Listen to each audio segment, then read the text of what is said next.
एक तरफ फारूक अब्दुल्ला का बयान, ऐसा बयान जो कि संसद ने जिस कानून को बनाया है उस कानून के मद्देनजर बयान, और दूसरी तरफ पूर्व चीफ जस्टिस गोंगली को लेकर कई सवाल। यौन शोषण के आरोपों से घिरे जस्टिस के गोंगली की मुश्किल बढ़ सकती है। दिल्ली पुलिस ने इस मामले में एडिशनल सॉलिसिटर जनरल से राय भी मांगी है और इसके साथ ही दिल्ली पुलिस ने पीड़ित लड़की को भी ईमेल लिखा है। दिल्ली पुलिस ने पीड़ित लड़की से उसका बयान दर्ज करने के लिए वक्त भी मांगा है। पुलिस ने लॉ इंटर्न को बयान दर्ज करने की जगह भी तय करने को कहा है। हम आपको बता दें कि सुप्रीम कोर्ट के पूर्व जज जस्टिस गोंगली पर एक इंटर्न वकील ने यौन शोषण का आरोप लगाया, जिसे प्राथमिक जांच में सुप्रीम कोर्ट के जांच पैनल ने सही पाया और अपनी रिपोर्ट सुप्रीम कोर्ट को सौंप दी। और इन सब के बीच पश्चिम बंगाल में चूंकि वो मानवाधिकार आयोग के अध्यक्ष के पद पर हैं तो उनसे इस्तीफे की बात कही गई। उन्होंने इनकार किया। जब ये बात सामने आई कि इस्तीफे से इनकार किया जा रहा है तो इसको लेकर बड़ी तीखे तौर पर राजनीतिक तौर पर बयानों का सिलसिला शुरू हो गया। हम चर्चा फारूक अब्दुल्ला से निकलते हुए जस्टिस गोंगली को भी इस हिस्से में जोड़ रहे हैं। सरोज पांडे जी, एक सवाल हर किसी के जहन में है कि एक तरफ एक मंत्री उसी कानून से डर रहा है जिस कानून को लाने में उसमें उसने भागीदारी संसद के भीतर दिखाई दी, और दूसरी तरफ एक ऐसे जस्टिस गोंगली जिनके जरिए न्याय की बात उस जगह से निकली कि जहां पर विशाखा गाइडलाइंस की बात हो, रोकने की बात हो कि आप इस तरीके से कार्रवाई। ये सारी परिस्थितियों के बीच रास्ता क्या है? क्योंकि जो मानसिकता या जिस कानून के इम्प्लीकेशंस की बात है उसमें दोनों जगहों पर अथॉरिटी वाले लोग हैं जिन्होंने इस तरह से ये चीज़ें सामने आई हैं।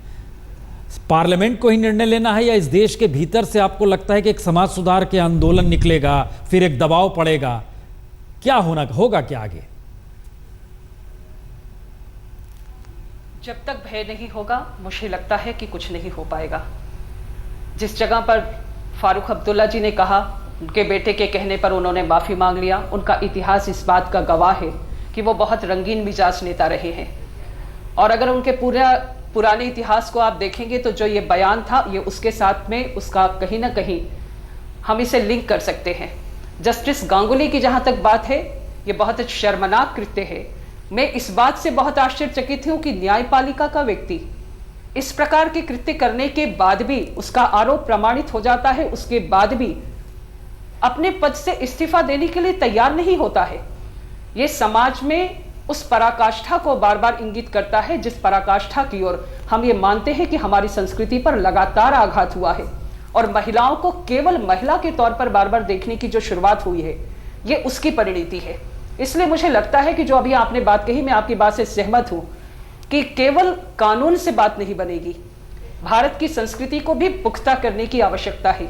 और जिस दिन भारत की जो हमारी समृद्धशाली संस्कृति थी, अगर हम उसको लेकर आगे बढ़ेंगे तो ये कानून भी अमल में आएगा और ये कानून के अमल के साथ साथ इस प्रकार की घटनाओं पे रोक लगेगी। बाकी जहां तक इनके इस्तीफे और बाकी फारूक अब्दुल्ला जी की बात है, ये दोनों जन का ही इतिहास रहा होगा। जस्टिस गांगुली जी अगर आज जिस पद पर है और उस पद पर बैठने के बाद इस्तीफा देने से मना करते हैं तो उनका इतिहास खंगालने की आवश्यकता है। जी शोभा जी, फारूक अब्दुल्ला जी का इतिहास मालूम है आपको? नहीं, हम लगता है उसमें एकदम निचपन में ना जाएं। हम एक रास्ता निकालने के भी यहाँ पर एक प्रयास कर रहे हैं। शोभा जी, ये महत्वपूर्ण इसलिए भी है क्योंकि जस्टिस गांगुली का मामला जैसे ही सामने आया, मसलन सोहराब जी ने कहा ऐसे में तो हर इंटर्न कल अगर इस तरीके से करेगी तो क्या कहा जाएगा। संयोग से बीजेपी के नेता सुब्रमण्यम स्वामी ने भी ये बात कही, नहीं अभी इस्तीफे नहीं देने चाहिए, जबकि सुषमा जी ने तुरंत कहा था इस्तीफा इनको देना चाहिए। हम एक सवाल इस चीज़ को मेरे ख्याल से देश भी समझना चाहेगा कि जो लोग अथॉरिटी के साथ पदों पर बैठे हैं, कॉन्स्टिट्यूशन की दुहाई देते हैं, कानून बनाने में उनकी भागीदारी होती है, अगर उन पर आरोप लगते हैं तो अब नज़रिया क्या होना चाहिए? शोभा जी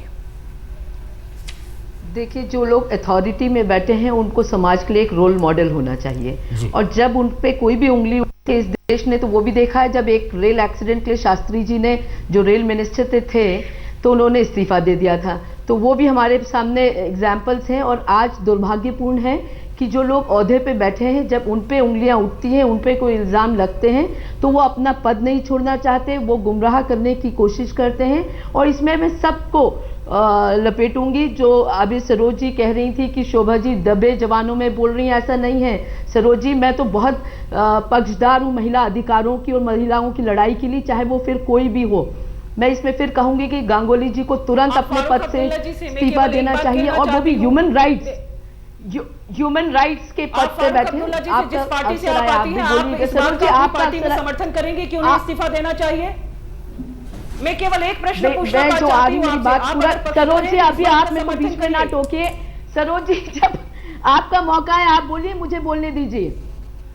तो जो मैं कह रही हूँ, जस्टिस गांगुली हो, चाहे आज जो फारूक जी ने जो स्टेटमेंट दिया है, जो लोग रिस्पॉन्सिबल पोजीशन पे बैठे हैं उनको बहुत ज़्यादा संवेदनशील होने की ज़रूरत है और बहुत ज़्यादा जिम्मेदाराना बिहेव करने की ज़रूरत है। चाहे मैं कहूँगी गुजरात का स्नूपिंग केस भी था, तो जब मुख्यमंत्री और गृह मंत्री मुंह नहीं खोलेंगे कुछ करने के बाद गलत, या एक जज अपना पद नहीं छोड़ना चाहेंगे, पत्रकार के मामले में मैं क्या करना चाहूंगी कि शायद वो फंस गए थे तेजपाल, क्योंकि वो चिट्ठी दे चुके थे, माफी मांग चुके थे, इसलिए फंस गए। नहीं तो वो शायद वो भी पर भी उन्हें पूरी कोशिश करी अपने आप को बचाने के लिए। तो ये तो एक नियम है कि जब आदमी फंसता है तो वो किसी न किसी तरह से अपने को बचाने की कोशिश करता है। पर अब समय आ गया है कि जो व्यक्ति अधिकार के स्थान पे बैठे हैं, प्लेस ऑफ अथॉरिटी पे बैठे हैं, उनको एक रोल मॉडल होना पड़ेगा इस समाज में। उनको अपने आप को समाज से ऊपर करके नियम कायदे कानून का सम्मान करना पड़ेगा, और जहां ऐसी कोई बात आती तुरंत इस्तीफा देके एक जांच की, खुद एक जांच की मांग करके, अगर वो साफ सुथरे हैं एक मैसेज जाना चाहिए समाज के भीतर। तो आप सजा भुगतने के लिए तैयार रहना चाहिए। जी सरोज जी, आप क्या कमेंट करना चाह रहे हैं? मैं केवल एक बात कहना चाहती हूँ, शोभा जी ने जो बात कही सुनने में बहुत अच्छी लगी, मैं आपका समर्थन करती हूँ, लेकिन आप जिस पार्टी से आती हैं, मैं आपको केवल इतनी बात कहना चाहती हूँ कि आप महिलाओं की राष्ट्रीय अध्यक्ष हैं, एक कार्य कर दीजिए, फारूक अब्दुल्ला जी से इस्तीफा ले लीजिए, मैं बात को मान लूंगी। और आप मोदी जी, आप पहले मोदी जी और शाह से तो इस्तीफा ले मोदी जी और गोयल उनकी बात भी आप कब कहा थी? आपने कहा कि आप पक्षधर हैं, फारूक अब्दुल्ला जी ने अभी कहा, आप स्वीकार कर लीजिए, राजनीतिक बात अलग है। नहीं शोभा जी और सरोज जी, हमें लगता है कि सवाल इस्तीफा देना चाहिए, इसलिए मैंने कहा मोदी और शाह ने इतना बड़ा दुष्कर्म किया, मोदी बड़ा मुश्किल है ये। राजनीतिक तौर पर चीजों को ले जाएंगे तो आप भी कहीं ना कहीं, नहीं शोभा जी हमें लगता है और सरोज जी हमें लगता है कि अगर राजनीतिक तौर पर इस्तीफे की बात में ही अगर आप समाधान आज खोजने लगेंगे, हमें लग रहा है कि हम लोग एक रास्ता निकालने की कोशिश करना चाहिए, क्योंकि ये लोग ऑथोरिटी वाले लोग हैं। सवाल आपने उछाल दिया हवा में, इस्तीफा ले लीजिए। इस देश में हर कोई जान रहा है कि शोभा जी या कांग्रेस पार्टी का रोल क्या होगा फारूक साहब को लेकर। ये कोई छुपा हुआ नहीं है, या बीजेपी मोदी को लेकर क्या सोच, कोई छुपा हुआ नहीं है चीज। लेकिन हम बार बार उस महिलाओं के दायरे में समझना चाह रहे हैं कि महिलाएं के दायरे में महिलाओं को ही कटघरे में क्यों खड़ा कर दिया जा रहा है। रंजना कुमारी जी, ऐसे में आगे रास्ता निकलेगा कैसे? नहीं, रास्ता आप ढूंढ रहे हैं तो रास्ता निकलेगा जबकि कानून कड़ाई से लागू होगा, और जो कि अब हम लोग देख रहे हैं कि शायद उस तरफ हम लोग चल निकले हैं।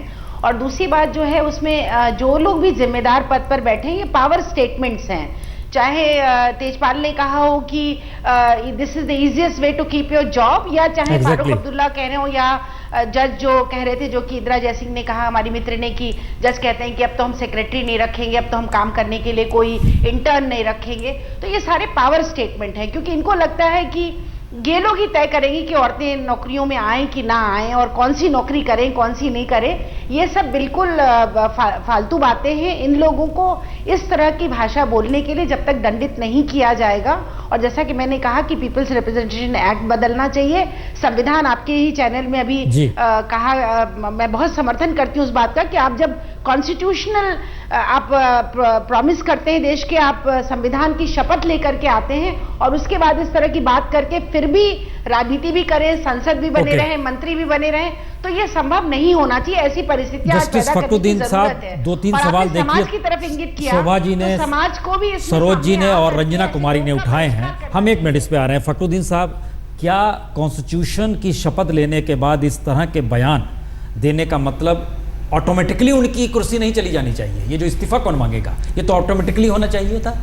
अभी ऑटोमेटिकली नहीं, मैं इससे पहले बस ऑटोमेटिकली तो नहीं, अल्टीमेटली वो प्रक्रिया दे दी है। देखिए, ये बड़े होशियार लोग होते हैं, जब ये कुर्सी पे बैठते हैं ना तो बड़ी इससे पहले मैं एक बात और कर दूं। मैं आपसे ये कहना चाहता हूँ, देखिए समाज में चेतना कितनी है। हमारी तीनों बहनें, चारों बहनें जितनी भी हैं, भिन्न भिन्न पार्टियों से भले ही हों, लेकिन उनकी सोच और उनका एक विचार ये है कि किस तरह से नहीं, हम इसका उत्थान कह रहे हैं होता है। कि पॉलिटिकल दबाव और पार्टी का दबाव एक रहता है। जुडिशरी में इसी तरह से पॉलिटिक्स में पहले ये था कि देखिए सुप्रीम कोर्ट में एक स्टेज ये थी 1.5 साल पहले तक कि 3-4 साल तक कोई महिला जज नहीं थी। बड़ी डिमांड हुई, प्रतिभा पाटिल साहबा ने एक जोर दिया कि भाई महिला जज क्यों नहीं। तो देखिए जस्टिस मिश्रा आई, जस्टिस ये आर रंजना पी देसाई आई, तो ये आई। इसी तरह से पॉलिटिक्स में भी नहीं था। बहुत अच्छी बात कह रही हैं। तो अब जो समाज बदल रहा है, समाज के प्रतिनिधि बदल रहे हैं, इससे जागरूकता आ रही है, जागरूकता के साथ साथ अकाउंटेबिलिटी आ रही है। लगता है देखिए क्या है कि जिस तरीके से नहीं, जो आप बिल्कुल सही कह रहे हैं, जैसे देखिए एक क्या किया, अपराध करने पर आप चुनाव नहीं लड़ सकते हैं 6 बरस तक, ऑटोमेटिकली चीजें हो गई। सुप्रीम कोर्ट ने एक निर्णय लिया। हम नहीं, मैं दूसरी बात करूं, ये तो ले लिया, लेकिन इलेक्शन कमीशन को पावर दे दिया। पावर है कि 1 महीने के अंदर ये कह दे थैंक यू वेरी मच। ये पावर कहीं आ जाना चाहिए ना, और दूसरी हाथ से मतलब हमें लगता है कि पार्टी के फोरम से ऊपर उठकर अगर कानून के इम्प्लीकेशंस कानून के जरिए ही बनने लगे तो ये नहीं कहेंगे, उसके बाद समझ जाएंगे अरे इनकी तो कुर्सी चली जाएगी, बोलते ही है। हो क्या रहा है कि आपने तो आजीवन कारावास दे दिया, अब उसके बाद उन्होंने धीरे से रेमिशन और ये करके फिर छोड़ दिए, तो मगर अब बंद हो रहा है। दूसरी बात मैं एक महत्वपूर्ण बात कह रहा था, आपने फटाफट कहिए, हम ब्रेक बात बिल्कुल नहीं मैं उठाया था, ये human rights commission, national human rights commission, कौन होगा इसका chairman? Retired chief justice of India. बड़ी भारी जिम्मेदारी है। इसके बाद वही पोस्ट जिसने होल्ड किया वो हो सकता है। इसके बाद हर स्टेट का जो ह्यूमन राइट्स कमीशन का चेयरमैन है वो retired chief justice of state are a जज of the Supreme Court of India. बहुत बड़ी जिम्मेदारी की पोस्ट है कि देखिए जज अपॉइंटमेंट के लिए दोनों मैसेज एक साथ नहीं चल सकते हैं, जिसमें आपको बचना होगा और इस स्टेट को निर्णय लेना होगा। जो एक्ट बनाए तो उसमें लिख दिया कि ये प्रोसीजर रिटायरमेंट का वही होगा जो सुप्रीम कोर्ट। चर्चा यहाँ पर हम रोक रहे हैं, चर्चा हम रोक रहे हैं। तो ये भी चेतना जरूरी है।